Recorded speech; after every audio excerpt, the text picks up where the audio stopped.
How many of you are sitting here now, about to cross this stage, and are thinking about all the promotions and titles you are going to get in your career? Some of you may go on to lead successful careers in the world, but I would venture to guess that the majority of you are most excited about your marriage and the children you will bring into this world.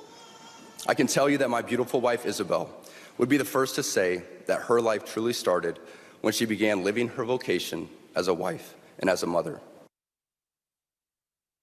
Kansas City Chiefs kicker Harrison Butker coming under fire for those remarks during his commencement speech at a conservative Catholic Benedictine college last week.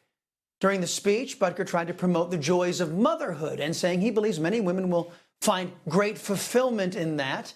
Now the leftist mob is trying to paint Butker as a sexist. For more, let's bring in sports agent and PR advisor Doug Eldridge. Good to see you, Doug. Butker said in his speech that, some women, as you heard, are going to go on to find careers, but others will partake in one of the biggest jobs of human existence, raising the next generation. The NFL came out with a statement essentially claiming that Butker's traditional family values in no way resemble the NFL's values. Didn't they learn from the BLM fiasco? What's your take on all this? Well, there's so many different ways to go with this, kind of in reverse order. The NFL statement, I thought, all things considered, was kind of benign. And you have to consider that it's a $16 billion industry, and they knew that they were going to have riots at the gate in terms of their sponsors and pushback for cancellations. They were obligated to make some type of statement.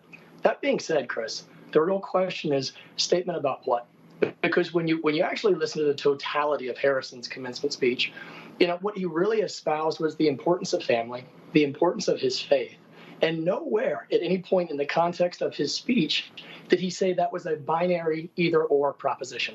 He never said that women only have one avenue to go. He simply said that through his own life and his own faith and through his own marriage, he saw the value of family. Now, that's not my subjective opinion. Forbes put out an article a couple of months ago regarding some interesting divorce statistics here in the United States.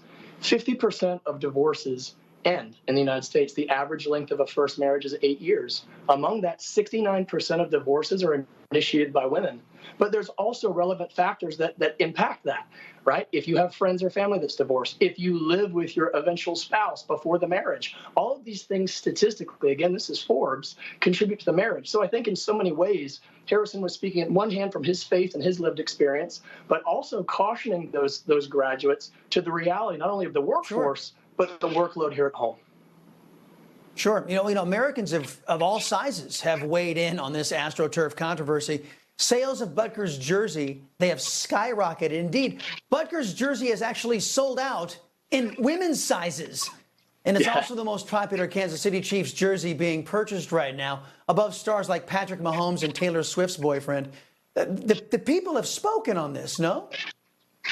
Right. Well, I think you're hearing the two loudest corners of the room. Those that are calling for cancellation, which is sadly becoming the norm, and those that are tired of that inherent and incessant call and are rallying the masses and saying, wait a minute, he didn't castigate or condemn anybody. He simply stood on his platform as an athlete, a three-time Super Bowl champion, and talked about his values and his faith. And I think the latter has resulted in what you just referenced.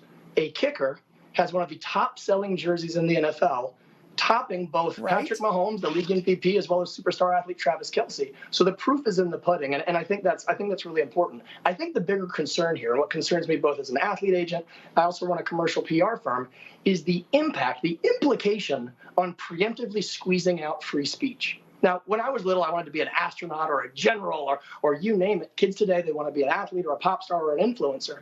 The concern here is that when an opinion runs contradictory to the prevailing mass, there's an immediate call not to disagree or debate, but to disqualify, to silence their voice before it even gets to market. And that's what I think is the biggest problem here.